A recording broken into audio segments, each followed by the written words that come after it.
Yun, good morning mga bossing. So balik tayo dito sa Deca Homes, may kawayan So ito naman yung pininturahan ni Boss Imoy, yam yam yam. So yan So hindi mo na pinainal yung pintura nun.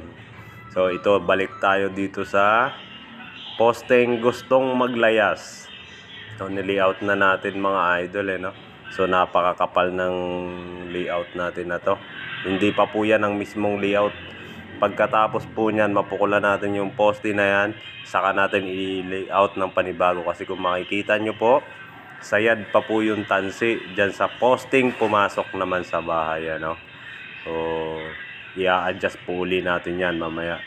Pagdating naman ng hapon is ito na So ang dami nating nakaing semento, 4 na supot.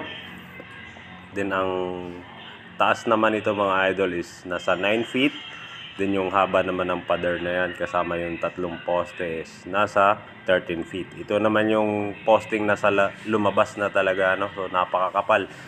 Ang palitada po natin dyan ay 3 inches na po mga idol. Grabe. Talagang nagtatanong na yung labor ko kung saan ko dinadalay halo.